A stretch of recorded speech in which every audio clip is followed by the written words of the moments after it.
Hello, everybody. Welcome back to another episode of the How's Your Touch podcast, covering all things Scottish women's football. I am Peter, and as always, I'm joined by Matt. How are you doing, Matt? Really good. Had a great time, or a great weekend, just in general. Feeling happy, fresh, nice, ready to. Oh, I saw you went rock and somewhere on the roll. weekend. You went on a park or somewhere. I went. Very wholesome. I went to Peters Hill on Friday, which was great.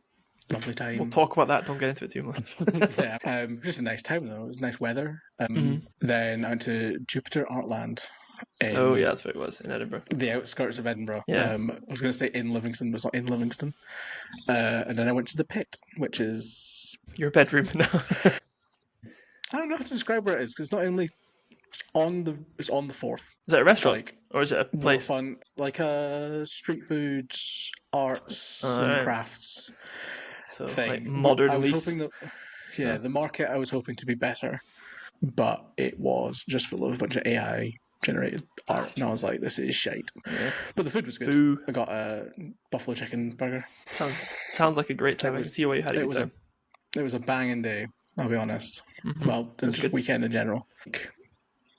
Packing boxes, I imagine. Yeah, people can notice my suitcase, which used to be full of Sarah J. Maas books, now empty. I'm moving this week, so preoccupied, but that's all right. Listen, the podcast continues to happen. But yeah, my weekend was all right. Actually, I went to the Fringe though, which is crazy. What did you see? We went to Bubblicious with Sophia, my wee girl. I don't know what that is, but it sounds fun. It's a baby show. It's awesome. Let's be real. We all watch like animated films that are meant for children all the time and enjoy them way more. Yeah, no, literally, they had a bubble machine. Amazing. I would recommend it if anyone's. It's part of the free Fringe as well, which is always awesome. Go to that. But yeah, some people might suggest it. Some people might suggest as Rogue go into the Fringe with a 10-week-old midway through moving house. Listen. It does sound stressful. Nowhere I went on a bubble machine, I will say. Listen, There were quite a lot of people at Jupiter Artland with people like babies and prams, and I was like, this is not really the scene for. It's like all like woods, so like is dirt it flat? Paths. Oh, it's dirt paths. Not really. You'd be surprised what parents will do with a baby just to get out of the house. To be honest, but you have to drive through it. So I was like, kind of like, so if you're gonna go, you have to pack your pram in the car, then unpack it, get your baby out, and then you've got to push the stroller over. There are goats and sheep and stuff which are cool, but like, there's not many child activities there. But depends how young they are. Yeah. Well, yeah, and there was also football that we watched and talk about, and attended in your instances, yeah. So lots of good games to chat about across SWPL 1 and SWPL 2. And unless there's anything glaring to chat about beforehand, we'll just get into it. Yeah. Are you going to have a fancy new background? For what? For the. It'll be more or less the same, I imagine. I'll be on a 3rd floor though, rather than a flat, which would be cool. Townhouse. Nice. But we'll get into that.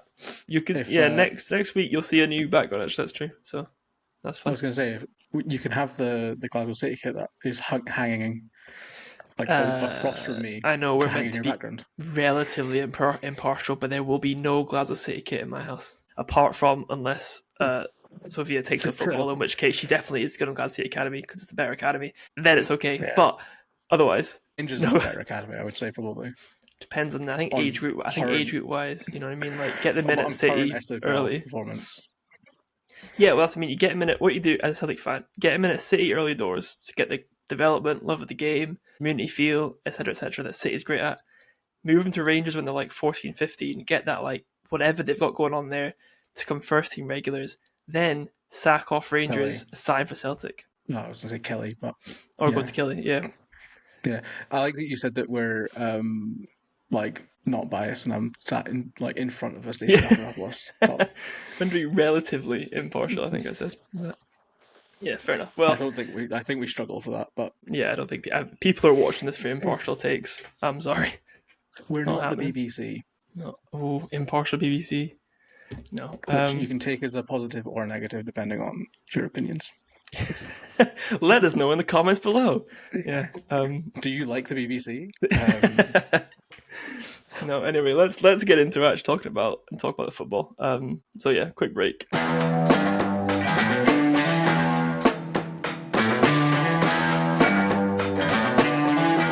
and we'll be right back. So yeah, in the SWPL 1 full round of fixtures, lots to chat about. First game, we want to go over to Ibrox to chat about Rangers versus Hearts. Rangers' first game at Ibrox this season, part of their push to have more games at Ibrox. And kind of, I don't know, backfired again. There's definitely a conversation to be had around about, I mean, them playing at Ibrox, good for the game. Them playing at Ibrox doesn't seem to be so great for them getting results. I think it's maybe one that's like a bit of confirmation bias because they're playing harder teams, like harder games. Yeah, that's true. Like they're not. Yes, the games so they win like, aren't. Yeah. If you compare their Ibrox games to their Broadwood games to this point, like they've won. Like their win rate goes down, but also they're playing Hibs and not Motherwell. Yeah. You know what I mean? So I think you got to take that into account. I also think it's hard because Rangers are currently missing Leah Eddy, Caddy Hill, and Rafferty. Laura Rafferty. They never played any centre backs before, so. Well, that's all of their centre backs, like all their recognised centre backs that aren't Hayley Austin, who is it's her first season as a member of the first team, really. Like, she's had good experience out on loan, but I wouldn't say that she's necessarily ready to be a first team starter. That's the loan centre back, specifically. And she's playing next to Nick Dock, and we'll get into it when we talk about the first goal, but Nick Dock is not a centre back, not in a 4. She's in a 3, not. You can get away with it, but fair in enough. a 4-ish. So again, I think it's hard to then. It's hard to judge her based off of that. Yeah. It's hard to be like, oh, Rangers are struggling this season, or oh, they struggle at Ibrox, when it's like, they have to bring on Maycroft because they've got no one else. That's valid point, but still drop points. I suppose. Oh, is it drop points? It is because Celtic beat Hearts, therefore. It is also because they were winning 2-1. But they were also losing 1-0. Yeah, but I feel like if you were like, that's not the end. You know what I mean? Like they conceded the last. Yeah. You know what I mean? Thanks for telling me that football doesn't end when teams 1-0.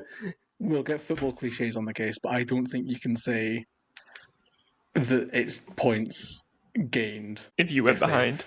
Conceded the last goal. Yeah, okay, I understand. I'm with you. Yes, it's points gained for Hearts. It's points dropped for Rangers because Rangers were in the winning position last at the last time. Yeah, okay, makes sense. I follow that. I say we can DM football cliches and they can ignore us, but you can ask them.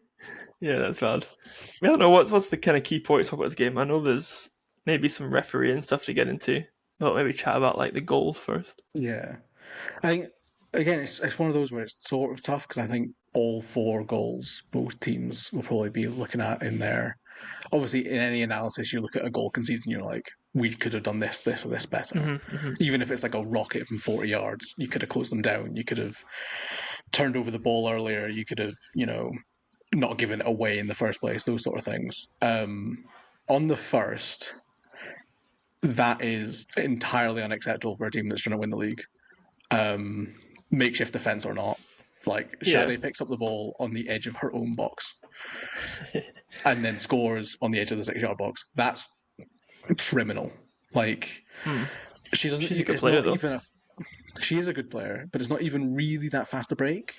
Yeah, like she's kind of holding it up, waiting for reinforcements, and they don't come. So she's just like, fine, I'll put top corner. But like Nick Dock like dives in at the halfway line. When it's a 2-on-2, like you're far too experienced to be doing that. Like that's not something that I would expect that of Hayley Austin, who's maybe not got the experience at this level. Nick Dock should know, especially playing centre back. He should know there's no one behind you. You cannot let a player like Shade have that inch where you're diving in a little bit uncontrolled, and she's just going to pass it to Carly Johns. It's not like the most difficult thing. It's good awareness and good ball control for her to do it, but it's not outstanding. She's not done something incredible that's you're not like, oh my god, how has she done that? It's just a sideways pass. As I say, she does kind of hold the ball up. Like neither of them are sprinting over the halfway line. It ends up being only the 2 Hearts attackers, and the whole Rangers get into a back 4 by the time the shot's taken. Yeah. So that one, I really think like, Leanne Crichton's got to really look at that and sort of go, yeah, it's a somewhat makeshift back four, but Jodie McCleary's experienced enough to know not to do that now. They're all Fallon good Connolly Jackson was brought in this summer clearly to start because she's been starting all through preseason. Nick Dock is, 50 odd Scotland appearances. Like she should know that as well. And Jenna Fife should probably also command it better. Like you can't. I don't know whether it's an Ibrox. That might be an Ibrox thing, but like you can't hear or see her communicating much with her back line. I know they're at the halfway line, so you have to shout. But every other SWPL ground, you will see and hear goalkeepers giving instruction to their defenders, even at the halfway line. Yeah, that's true. Yeah, I mean, I don't know what to say, but it seems like Rangers have a lot to do defensively, probably. Maybe the players coming back just solves it naturally, and then Leanne Crichton hasn't got to worry about it. But yeah, I think if you've got the experience of Hill or Rafferty in there, because again, is it their Heart C Clyde comes from a set piece in, isn't it, as well, which is like an organisation thing again, which you could argue is if you had your starting centre backs, they would organise it, and it would be a problem. I think and then Eddie's pace as well, obviously massive. Austin's no slouch, and neither's Nick Dock, but Eddie is quick. Yeah. So I do think you can sort of point to the players they're missing, but I just think if it was a fast break, if Shade just sprints, as soon as she gets the ball, she's just gone, and she doesn't try and hold it up. Her and John's are just sprinting at the two that are back, and they beat them. I would kind of be like, yeah, it's sort of acceptable. Like you can sort of say, okay, yeah, fine, they just got beaten by skill. And then you can point at the fact that Rangers had a 2-on-2 despite giving the ball away on the edge of the opponent's box. Like, how is there only two players between that and the goal? Yeah. But they didn't do that. They the fact that Shade tries to hold it up as if there's going to be support, doesn't get the support, and then just goes anyway, and ends up attacking against the back four is the bit where I'm like, you can't make more of a mess of that from a defensive perspective. And I think Leanne Crichton will be really disappointed because it's something that I think definitely so. I think she should be, known for being defensively organised as a player. So I feel like she's probably going to be quite annoyed to see her team not do it. Yeah, from a range point of view, I guess we have to kind of hold our hands up as well and be like Katie Wilkinson scoring 2 goals in an important match and actually meaningful goals, not just stat padding against bottom 6 teams. Well, I would say that she probably stole the first one off Arnott. Fair. I really want to say, as well as Katie Wilkins, it's probably her best performance in a game against a meaningful opponent. I think that comes to mind. Yeah, I mean, obviously brings them back level. Yeah, ahead. Yeah, I do want to talk about Hearts defending against her because it's a theme throughout the game, but we can get onto that in a second. So what I wanted to say is that I think I'm surprised at how underrated Lizzie Arnott has become in a really short space of time, considering 2019 wasn't that long ago when she was in the Scotland squad going to Man United. 2019 was a long time ago. It's only 6 years though. It's a long time. In 2019, she was a promising young player. That's a long time in football. Yeah, okay. She got the most assists in the league last season. Yeah. She comes off the bench here and gets 2 assists. I think it's surprising that she doesn't feel like a massive threat for Rangers or one of their star players, when in reality, she is. She very much should be. Well, I think she got probably a little bit stunted by Joe Potter, to be honest with you. Like getting shafted at like a wing back role, and they said that she still was the top assister in the league, but makes you think if she was given the freedom to just be a left winger or a right winger or whatever, how many more assists, how many more goals would she have gotten last season for Rangers kind of thing? And she's a brilliant player. Yeah. I did want to mention Hearts defending crosses in this game, similar to Rangers defending that counter for the Hearts' first goal. Just atrocious. Like throughout the game, it's not like Katie Wilkinson scored her only 2 chances. Katie Wilkinson scored 2 off about 6. Like she should probably have scored more and will probably be annoyed at herself for not scoring more. There was one where she chested the ball down in the box, and you could see the look on her face. She knew it was a loose touch. Yeah. And she still gets there first without any challenge. And that was happening over and over again. No one adapts. And that, I feel like, is something that we saw kind of against Celtic as well from Hearts. in that their defence were being targeted in a specific way, and nobody stood up and went, right, guys, let's change this. On the pitch, no one made the decision, and that they've obviously lost Emma Rownley, they've lost Lisa Robertson. They've not replaced either of them. Well, this week, this week, no Ipema this weekend. Yeah, it would have probably been. I don't want to rag on her too much. She didn't play, but it probably would have been worse with her. For God's sake! Well, poor girl can't win. Considering her replacement was winning challenges, it was just crossing. And I don't think Ipema solves that, because she's also not raising her voice and leading the team from the back like Robertson and Brownlee were. And I think that's something that Hearts are really missing, because as I say, it was throughout the entire game, it was constantly Rangers were trying to do one thing, and it was get out wide, cross it in, hit Katie Wilkinson, who was playing as a lone striker for the majority of the game. And it wasn't ending in goals, but it was ending in shots on target, and it was just Rachel Johnson between them being 3-1 down and it being 1-0. And then similarly, on the first Rangers goal, the equaliser, Lizzie Arnott's offside. But you don't see a single Hearts player making that argument. None of them are going to the referee and being like, ref, what the fuck? That's offside. Yeah, I see. Yeah, there wasn't much. They just immediately, they're like, oh, fine. And it's the ref's not going to change their mind. I know that.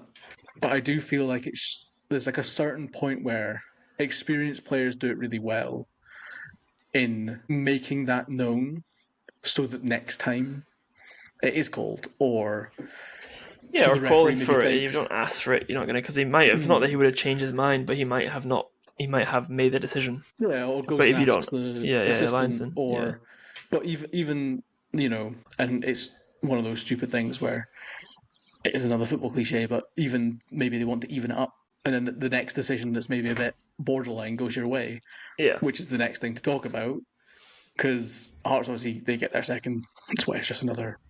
Katie Wilkinson gets the ball at her feet from a wide free kick, and that's it shouldn't happen. Nonsense. But then on Hearts equaliser, if they're on goal, taken out, denial of a goal scoring opportunity 101. It's not even subtle. And the ref's given it and given a yellow card. That defender coming across. And again, there's no attempt to play the ball, really. And if there is, it's extremely mistimed. It doesn't really matter outside the box anyway, to be fair. Yeah. But again, the Hearts players aren't doing anything about it. They're not calling for that. They're not telling the referee, ref, what the hell? And then it's Ailey Austin in that occasion, so she should be sent off. They score from the free kick. Fine, you could say they're not distracting themselves, getting wound up with the referee, and then they score. But equally, I don't think there's that much. I think every other team in the league would make the case and go, ref, that's not on. Yeah, it's not even necessarily about making the case. It made the wider point in terms of having loud people on that Hearts team who are leaders and are vocal within it. Yeah, especially when don't seem to currently have. Yeah, when that's the second game-changing decision that's gone against you. Yeah. And then about 5 minutes later, a third happens. Ailey Austin handballing a ball that's going in. It's a great save. Should be a red card. Again, should be a red card and a penalty. Yeah. And there wasn't many Hearts. I saw that's not many Hearts players again. Not much. Tim's is just miss. Surely you saw that hit her hand.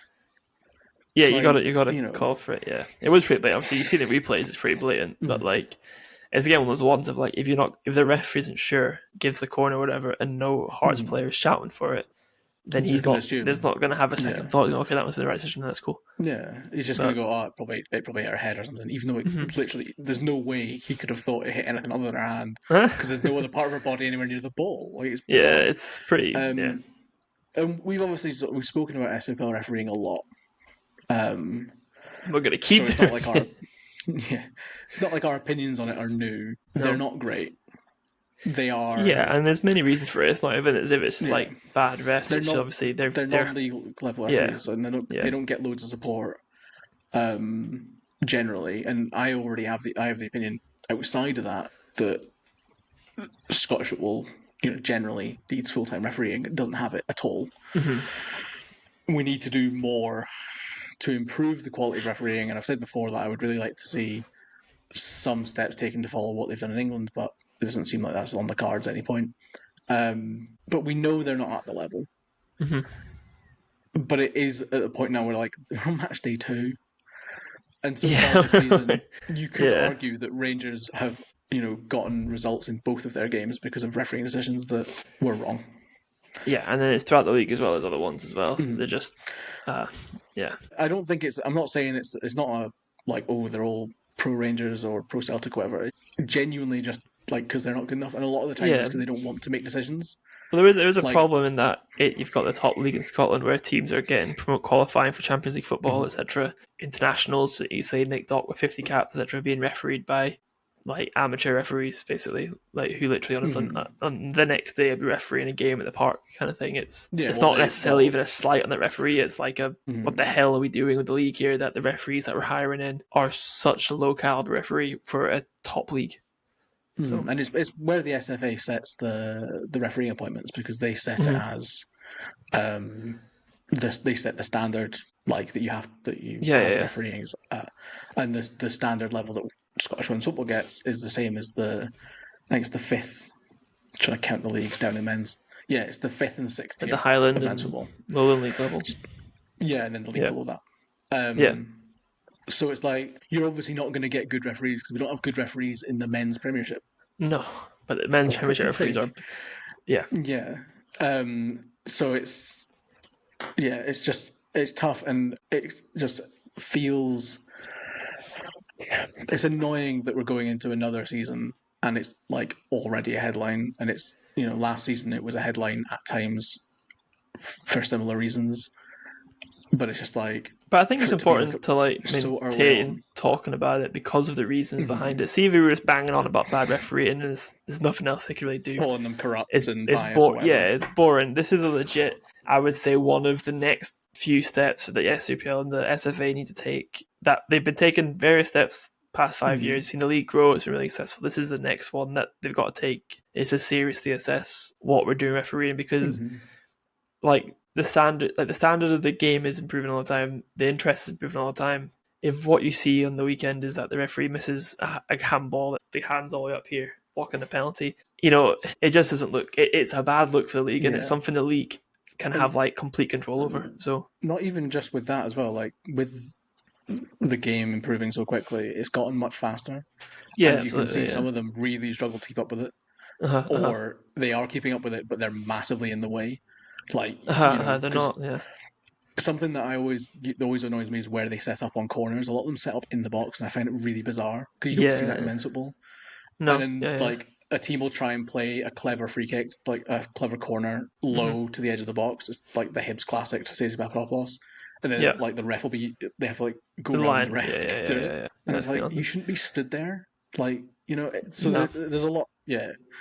I think it's one where we have to look at it through the lens of Scottish football, where there's obviously not the money to. We can't say let's have full-time referees. We can't say let's have VAR. There's not enough money. No, yeah, but so it needs a creative solution. But we can't go from sixth tier referees to full-time professional refs for the women's league. Anyway, there's got to be there's a set solution. But yeah, the league and the SFA need to address it because it's something they can have complete control over, that they can help improve the league standard by. But yeah, so then that game ended in a draw. So Rangers have dropped points, not Hearts. Hearts gained a point. And I guess how the game was to chat about. It was a better point for Hearts as well than it is. It is probably more of a better point for Hearts. Away to Ibrox, that's true. And I guess how the game is chat about. There's lots of options that we could talk about, but I think we're going to talk about Thistle v Hibs. For one, so Matt can rub it in because this is a one-way rivalry. Just Matt, not even Hibs, so Matt v Thistle. Absolutely is not. Considering I was joking with them at the launch event about stuff, Why? With Thistle about? Yeah, about the rivalry and stuff. So they also feel it. Okay. So it's not just me; it's them too. You're getting in their heads clearly because they're. Yeah. But we don't have a bogey team anymore. We're perfect. Clearly not fine. But I guess this game clouded by the shadow of Mickey McAloney abandoning Hibs on the eve of their Champions League departure, leaving them in the cold for an undisclosed fee. But yeah, as I text you with Mickey McAloney, 1-1 against Partick Thistle, and they had a player sent off. Without Mickey McAloney, 5-0 win. No 5-1. Yeah. As much as also am like devastated, and it almost ruined my Sunday. Yeah, that is like the biggest news, I suppose, of the weekend, other than the games. Quick chat about is Mickey McAloony has left to go to Southampton. Good news from that, I suppose, is that it was for a fee. Don't know the fee was undisclosed officially by Hibs. Probably find out eventually. But yeah, you can only assume it was fairly like a decent amount, because Southampton received what was described as a significant undisclosed fee, which is also a weird thing to do, from Notts Forest for Rachel Rowe. Rachel Rowe, yeah. Former SWPL icon. Yes. From and you would think they reinvested that. And you would hope from a Hibs point of view, given the Champions League money available, should they get to the qualifying, that you would expect them to have received a decent amount of money from Mickey McAloony to make that worthwhile, because how important she could be. She could have been. She probably would have played both your qualification games. Yeah, you would assume so, and would have played a key role. So you know, if you lose out on whatever, nearly £1 million of Champions League money potentially available. I'm surprised that it's WSL2 a little bit. Yeah, me too. But there's obviously the Hibs connection, isn't there? Because Dean Gibson is still there. So yeah, Mickey McAloony in a full arm brace. Or arm casts, dominating Kirsty McLean at Ibrox, you will always be famous to me. Yeah, because that was very funny. But yeah, I think it's I'm torn on it, because on one hand I think it's a huge loss, because she's a huge loss. So. My favourite players to watch in the league, and does bring stuff like something that no one else in the Hibs squad really brings in terms of her dribbling and like driving forward the ball. But I don't know if this is just me being deluded and convincing myself, but it is. The reason that Ailey Adams ends up on the wing last season is because you can't drop Mickey McAloony, and she can't play defensive midfield. You can't drop Cara Grant and Kirsten Riley, and neither of them can play anywhere else. And then you've got Tegan Bowie on the left. So how do you get Kathleen McGovern and Ailey Adams in the same team? One of them plays on the wing, and Ailey Adams is the one that played on the wing. Earlier in the I don't know, you might not remember, but last summer, when we spoke to Ailey Adams at the launch event, so before last season, she had spoken about potentially playing attacking midfield last season. So potentially what it means is that Hibs end up playing a 4-4-2, with Adams playing as alongside McGovern. And then Grant and Riley is your two. Yeah, and Grant and Riley there's two, and then you've got Bowie, and then one of Hannah Jordan or Terry Birchall or Kirsty Morrison or Rosie Livingston. Because we've got options as well. Like, this is the other thing. It now opens up more space for Birchall, Morrison, Hannah Jordan and Rosie Livingston all to play. Because before, you're looking at the team and going, like, it's hard for them to find with Hibs team especially, it was very consistent, and it was hard for them. It's hard for you to think, where are they actually going to play? Because Grant Scott doesn't love to rotate, doesn't make subs very often. Where do you put those players in? And they need to be playing. They're really talented players that need to develop and stuff. Yeah. So it does also open up, and also all four of them would be benefited by going to a 4-4-2, because Hannah Jordan can play up front and is better probably up front than she is on the wing. Terry Birchall also can play up front and probably would benefit from being a supporting striker rather than like an out-and-out 9. Rosie Livingston, I think, is best on the wing, and it avoids there being the potential for her playing in a bit of a crowded midfield, but also could probably play up front if needed. And Kirsty Morrison also can play up front, and again would probably benefit from being a supporting role than being an out-and-out 9. So I do think that it could actually lead to a change in formation that is beneficial in the long run for Hibs. So you wouldn't be wanting Hibs to go out and not necessarily replace her like for like, but to bring in another midfielder? I would say if Hibs were going to bring in another midfielder, I would say it has to be a defensive midfielder. And then Alice Notley becomes a permanent centre. But we've only got two. We've got Grant and Riley. And then Notley is between centre back and defensive midfielder. So what you want, play 4-4-2 and have 4 defensive midfielders? Yawn. Well, no, because we have right. In the Hibs squad, there's Siobhan Hunter and Lindsay Taylor as centre backs. Yes. There's and Ellis Notley and there's Cara Grant and Kirsten Riley as defensive midfielders, and then Ellis Notley is the third in both positions. So I would say that the money should be reinvested to strengthen one of those two. Okay, I see. On the opening day of the season against Aberdeen, we finished the game with Rachel Boyle playing centre back. Nice. I don't think that's a great long-term solution. No, probably not. Probably not. Hibs' depth. So I think that we're actually really strong going forward, and then that's something we spoke about at the start of the season with the addition of Birchall and Jordan, who also missed this game with an injury, but will be back soon. Like, there's a strength there. So we've not had Adams and Bowie, really, for the start of the season, and we scored 10 goals. Kind of, it's kind of okay, but defensively there's a weakness. So I would say that's where I would be focusing recruitment on right now. Even with McElwain leaving, I don't think it's a huge loss, but I don't think it's devastating. I think losing... Like, it's not like if we lost Noah Schumacher tomorrow, that would be devastating. Because the goalkeeper, yeah. It'd be arm. But you're probably right. Because I'm looking at your squad that was set up for this game, and you obviously have Notley and Taylor as your centre backs, which clearly worked this week. But it's something that if Hibs would have a bad game and lose a game by a couple of goals, and that was centre back pairing, you and me would be talking about the fact that that's not a suitable centre back pairing. Yeah, I can understand your point. So I guess we can go to the game, I suppose. Mention that there. Do you think playing Notley and Taylor was a way to be more attacking? It was a response to Siobhan Hunter going off injured against Aberdeen, I think, and there being Champions League games on the horizon. Fair enough. I don't think it was a... I think I overthink. Grant Scott is much more just straight blind thinking than I am, maybe. I think it was a... I don't think it was like, I don't think it was like forced. I think it was a choice. I just don't think it was a choice in terms of like...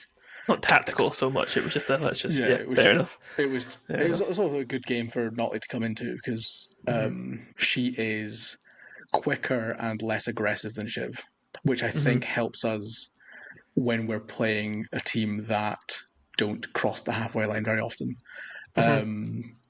Because, I mean, if you look at the match stats from this game, I think we had like 30 shots and they had one. And their one shot was from outside the box. And it was almost a screamer. It was an unreal save from Noah Schumacher. Yeah, it's fair. But it wasn't exactly like they had much going forward, and Notley dropping off more than Shiv does meant that when they did have quick counters, she often just swept up, and that was obviously helping us a lot more. Did you see more maybe from obviously being at the game as to what Thistle are maybe moving towards being, or is this not the game to compare because they were maybe always going to play kind of counter-attacky?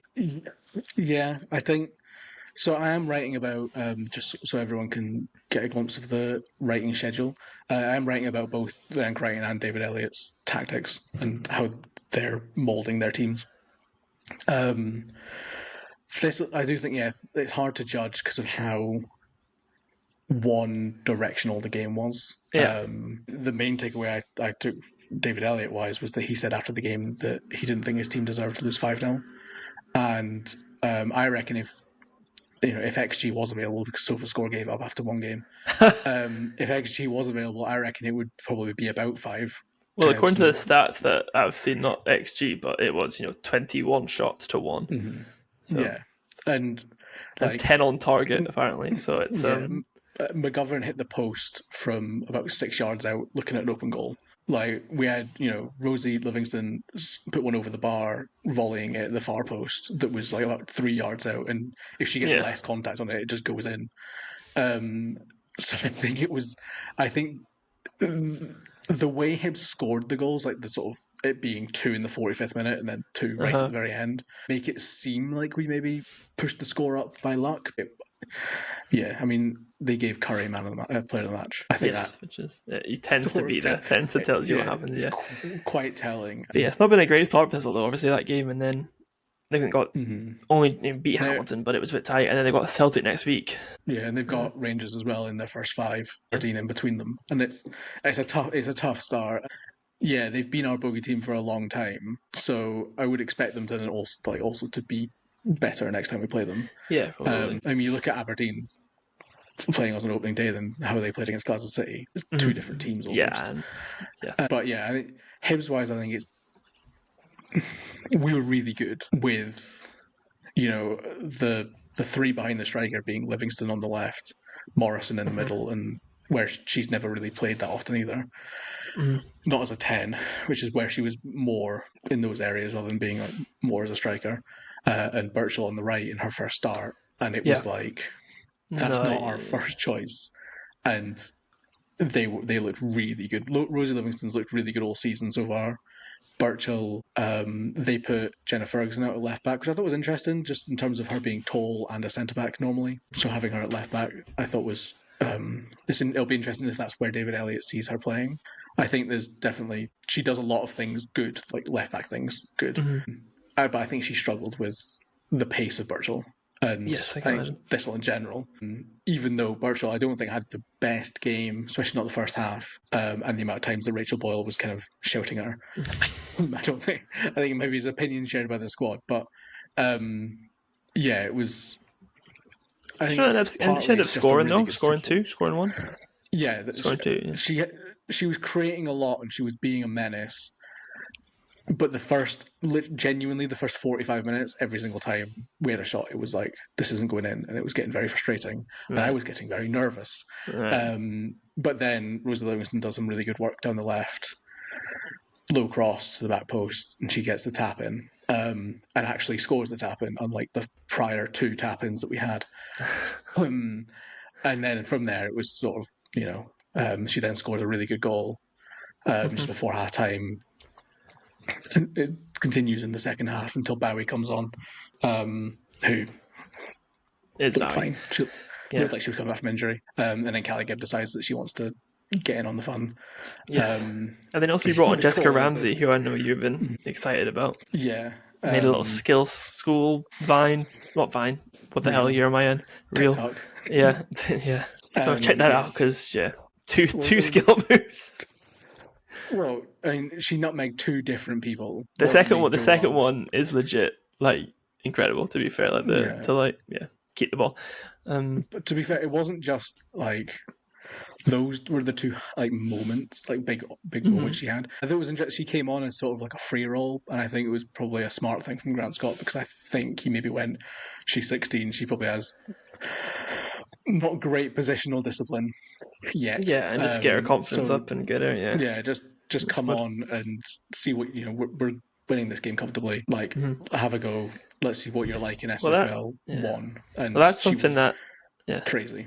That's something that Hibs, I mean, it's very early days because it's been 2 matches, seems to be something that Hibs are managing a lot better than Celtic did last year, is like coming into the league in a position of strength as the league leaders, as the league champions last season, have strengthened your squad and seem to so far be quite comfortable in that position as the champions. Although potentially because you still don't have this, for whatever reason, you're still potentially seen as underdogs in a way for the league. Yeah. Despite being the league champions, we're probably the strongest squad with the most consistency.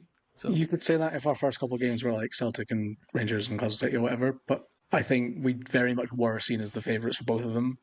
But no, your favourites of the games. I mean, you're not seen as favourites of the league by anyone but me. Oh yeah. So. Yeah. Okay, I get that. But I do think it's like Aberdeen and Partick Thistle on paper before any football was played, before the season started. You looked at that and you went, "That's a potentially really slippery start. Like that's not that's not a start you would want. It's not necessarily the most difficult start, but it's 2 teams who are going to look to come in the top 6, who've invested quite heavily in becoming a top 6 side, especially Aberdeen over the summer, and that are going to be really hard to break down and really hard to beat, and they're going to play like that. And I think the Hibs have done really well to ride that. I mean, I say scoring 10, the only one conceded was a goalkeeper mistake / foul. So yeah, I think just generally it's been really impressive so far, and more rotation than last season. But you are right. There is tougher tests to come, and then obviously, but if you're able to, I guess, reinvest that McAloy money into the central defensive 4, then you'll be Is it either stronger. One? I think because essentially all you have to do is say that whichever one you don't bring in, Notley is the other. Because I think she's perfectly fine as a centre back. She's perfectly fine in midfield. I don't think there's. I think she'd probably start for basically everyone else in the top 5. So I don't think there's a problem with her being around in either position. I think you just bring in one of them. I do want to say as well, because we mentioned Rangers injuries, Hibs have got similar injury issues. It's not like they've come into this season fully fit, ready to go. Ailey Adams hasn't started the season because she's been injured. Tegan Bowie's still carrying that injury that she picked up at the end of last season. Shiv misses this game with an injury. Hannah Jordan's out with I this saw game with Darren an injury. Barr wasn't starting either. Is that because of something? Yeah. Darren Barr's also missed games with injury. Like, yeah, it's not exactly been like coming straight back in and being fine. Even like Rosie Livingston and Stacey Papadopoulos have both been like touch and go whether they'd play. So I will say that it's not like with Rangers we sort of give them the pass of like, oh well, they've not got any defenders, but like Hibs are doing this without half of the starting 11 being available. Yes, and less of a squad in general, to be honest with you. Yeah. Mm-hmm. Well, I guess other games across the SWPL 1, to wrap this up, you had Glasgow City beat Aberdeen 1-0. Better performance from Aberdeen. Abby Harrison getting a crucial winner for Glasgow City. Something she could have with Celtic. That's all right. Never mind. No hate, Abby. Still my favourite. And then you had also Celtic beating Hamilton 5-0. Really good display from Celtic, looking to look a bit more kind of confident in themselves so far this season. But again, it's very early days, and same as Hibs, it's not been like difficult games yet. And then the final game, which may be more surprising of a result, was Montrose beating Motherwell 4-1. A bit of a statement victory potentially for Montrose there. Obviously, Motherwell top 6 team last season, looking to continue to be a top 6 team. Montrose, beating them 4-1 is quite significant, I think. The statement being, why did you release Kayla McDonald-Ingua? That might be it, to be fair, yeah. Genuinely. Both of her goals are, I'm trying to put this in a nice way, goalkeeper errors / defensive mistakes. Like ones that will go down as mistakes leading to goals. The first maybe shouldn't have counted, because the game should maybe have been stopped for a head injury, but it was also the first touch after the player went down, so it wasn't exactly like there was like much didn't they play on. Yeah. Yeah. Both chips over the keeper, which Hearts will hope that she learned from, with her being on loan from Hearts. Yeah. And that's why you send her on loan. So, it's not great for Motherwell, but as I say, it's probably one of those things where Hearts are looking at it and going, well, she can look at the tapes back and we can teach her what she did wrong and things. But then the 2 assists that she gets, unreal. Like the way she just targets one of the defenders. And similar to Hearts, they don't have, like, Motherwell didn't seem to have any like adaptation to what she was doing. She was just constantly going into wide areas, picking out a centre back and going, I'll take you 1-on-1. I'm faster than you. I'm stronger than you. I've got the technical ability to play the pass to Sophia Martin. And yeah, she just, like, the first one goes 1-on-1. Like, Chelsea Watson is no slouch, and she's definitely not weak. Honestly, it was just like, I'll just go around you. It's fine. Yeah, I'm hoping we see it was for McDonald, because I think she's kind of like threatened to be this like dominating forward player in the SWPL 1 for a few years now. Obviously had a couple spells like Dundee United and Garth Kiernan. Hopeful that she kind of finds her home, I suppose, at Montrose. I think she really suits what Montrose do in terms of like, she's a focal point for them, and also she's often playing a sort of, not a free role, but she's given license to roam and be the target for her to then use her strength and pace when she wants to, or use her technical ability when she, to play the pass. And then she's surrounded by pace and like instinct from like Sophia Martin's goal scoring instinct is huge. Which is obviously massive, and that's where she gets the ball in and things. And then players like Jade McLaren who can feed her, where she's maybe not had that so much in SWPL, where she's had maybe a midfielder that can find her from range really quickly, like on instinct almost. Because a lot of the time when she was getting the ball, it was like Jade McLaren was just hitting it, and it was like she just knows where she's going to be. So yeah, I think it's going to be a really exciting season. I hope that it continues in this way. Apart from when she plays Hibs and she could just maybe miss that game. If she gets sent off the week before, that'd be great. But yeah, if Montrose can keep those players, I guess you mentioned 3 there: McDonald, Sophia Martin, and Jay McLaren. That's like, those 3 are definitely top 6 caliber footballers, and there'll be others for the squad that we know that they are. Then they could definitely be on for a top 6 finish if they keep all of them kind of fit and firing and happy and confident and all that kind of stuff. And then make going up to Montrose a difficult thing to do as well would be good. Yeah, that's what Jade McLaren spoke about at the launch event, about making Links Park hard to go to. But I also think that potentially it's a benefit to them that they aren't, of the sides that you could say are like a top 6 finish would be successful for, they're not looking at it. Aberdeen, Partick Thistle, and Motherwell it's like an are obsession, desperate to come top 6. Yeah. Montrose basically just don't want to be involved in relegation battle. They want to they want to not have to deal with any drama come the end of the season. Yeah. So I think that could really benefit them in the same way that it benefited Hibs last season, sort of not having any expectations of the title and just taking it one game at a time. Yeah. Which was also the theme of Ellis Notley's Champions League pre-match press conference, was just, we're going to take it one game at a time, see what happens, sort of thing. Yeah. And I think that mentality can help, because it means you don't get, like, Motherwell could like struggle to come back from this result for a while. It could really dent them. Whereas if it happened the other way around, Montrose would be like, right, next week, go again. We're not thinking so much about ramifications. Fair enough. Well, speaking about relegation, let's look towards the SWPL 2 now. Have a quick break and we'll come back and talk about some of the key fixtures that happened there.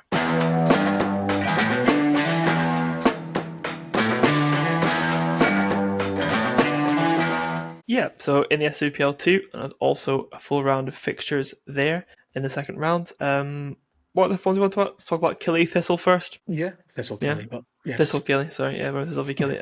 Crazy game there, classic SWPL 2 number.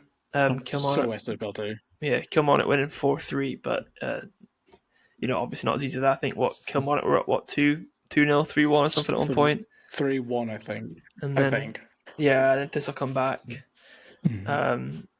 And then Killy get the winner at the end there through through Abby Robinson. So all very exciting. Skye Stout scored again as well. Scored a screamer again as well, which got all the kind of Woes Twitter up in arms. But the goals in this game are nuts, because Lucy Burns scores an Olympico, as much as you can say goalkeeper mistake. Bit dodge. It was an Olympico. Yeah, it was. Skye Stout scores a worldie on the half volley. Yeah. The Birmingham Thistle keeper gets an assist.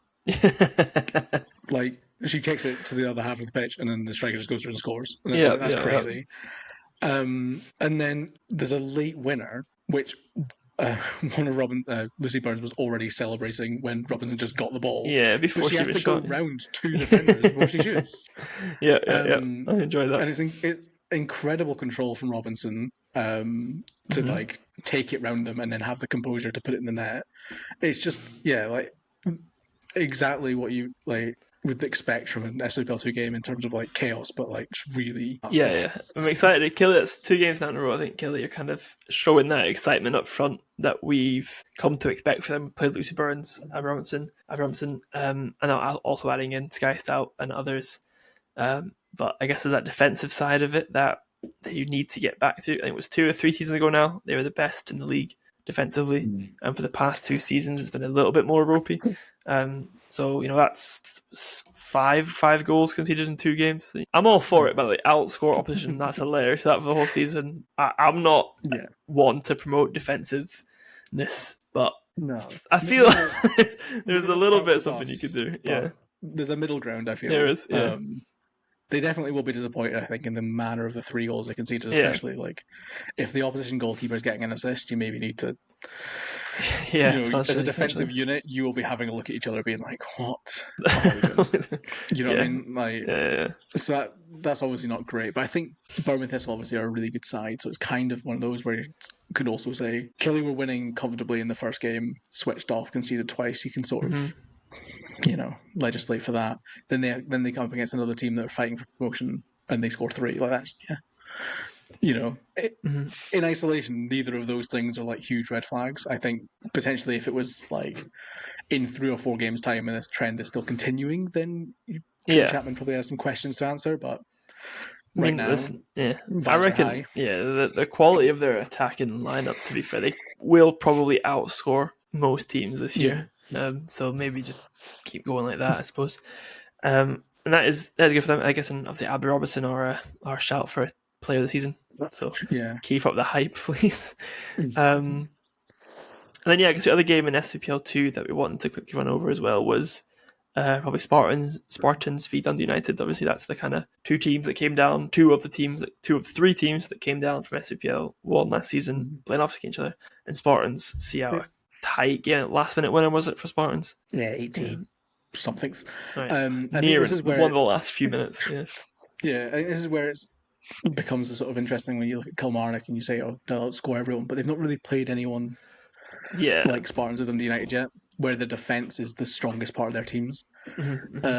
So I will be interested. It's really annoying because the Spartans don't actually play Killy until October, October 19th. Okay. So we're like match day 8 by that point. Yeah, it's a way away. So I'd love to see them go against each other now, before form or morale sets in, and it just is like let's see how good these teams are. Because Spartans come away in this game winners because they defended better. Essentially, they defended better, and Alicia Yates had a better game than Annalisa McGann, but both of them had good games by all accounts. So it's not like So I think that's the thing, is like, the question for the season really is going to be, can Killy do it when they're playing against a team with a defence full of top division experience? Yeah, who have that as a strength. Where their team have built from the back rather than being built from the front. Can Lucy Burns do it against Robin McCaffrey? Like, that's the big what if sort of thing. Like, when you look individually, each player in the Kilmarnock attack. Same with Bournemouth Thistle. Like, can they do it when they're playing as a team? Like, can they still score 3 if they're playing as a team that are maybe a bit more well drilled defensively, a bit more well set up, more experienced? And even in this game, like, Dundee United are probably disappointed that they didn't get a point just on the balance of the game. Like, not even from the perspective of like, oh, they're annoyed they didn't get a point because they want to go up and there's a big 6-pointer earlier in the season. But like, on the balance of the game, they probably deserved maybe even all 3. Alicia Yates gets into the 5 of the week because of how her performance has been described. Because she seems to have saved at least 2 or 3 where you would expect them to score, like where Danny Finlay will be watching the footage back and going, "I'm betting that." Yeah, and it's hard. It's hard for Dundee United as well. Obviously, their first 2 games being Queen's Park and Spartans, the 2 teams who finished just above them in the league last season in SWPL 1, and then they're coming down to SWPL 2 2 weeks in with 0 points, but probably having to look at it and go, "This isn't the end of the world." There's another 8 teams that we got, or 7 teams for us to play, who are SWPL 2 level. And they look a lot better.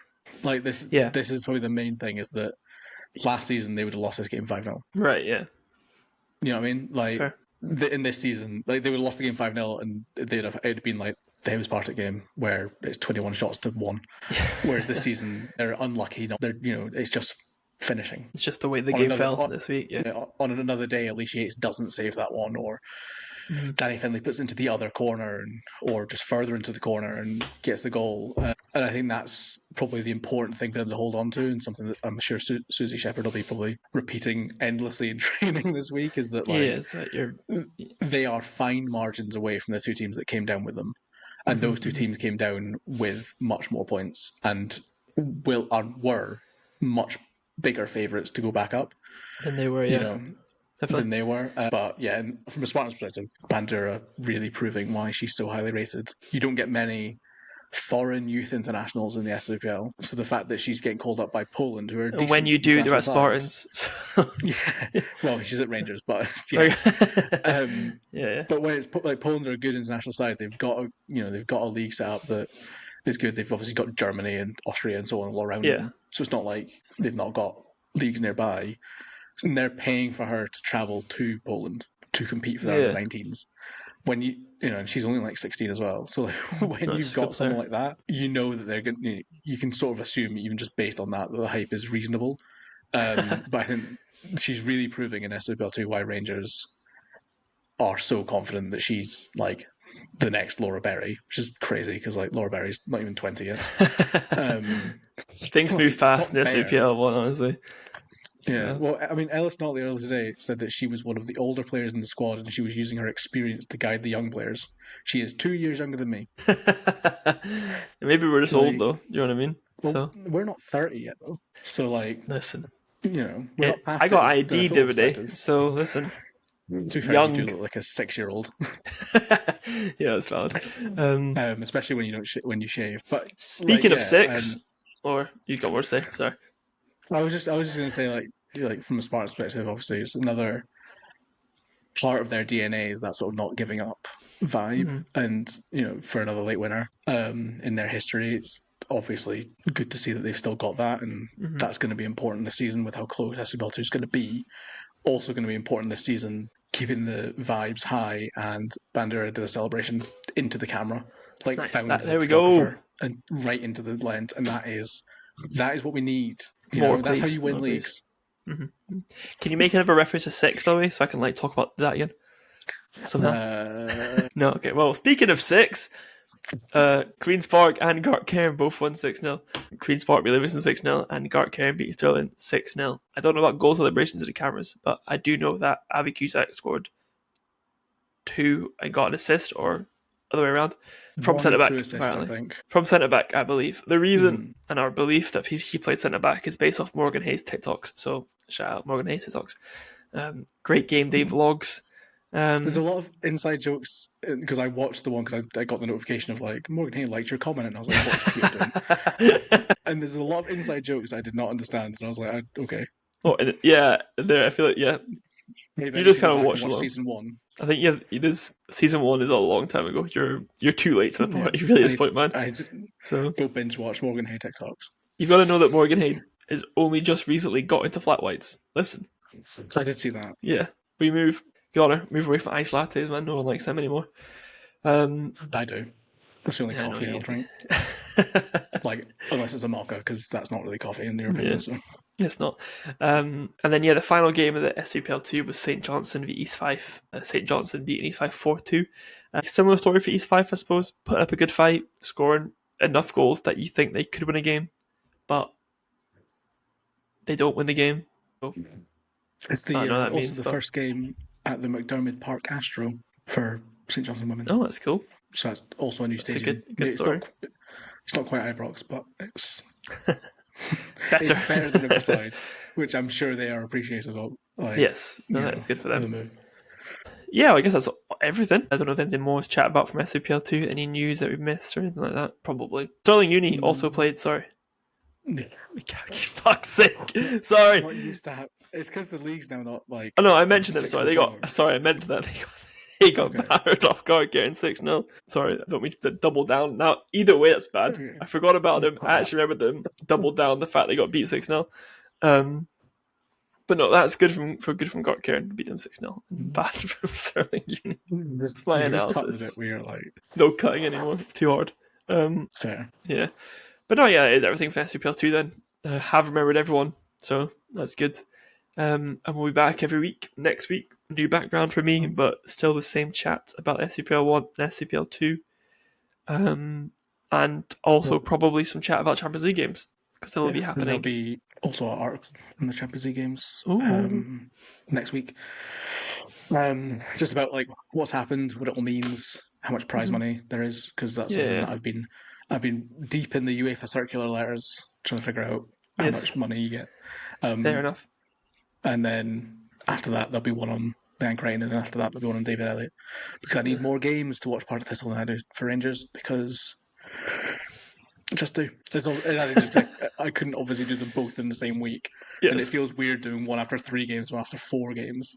Yes, makes sense. You can't say how is the tactics after 4 games? That's wrong. It is wrong, man. It's got to be a prime number. What? Because if you were, if you're talking about form in football, you talk about the last game, or you talk about the last 3 games, or last 5 games. And if you're being really rogue, you talk about the last 7. No one's talking about the last 6 games, or the last 4 games. I guess not. Never thought about it that way. Fair enough. Yeah, prime number. Prime numbers. Yeah, cool. Yeah.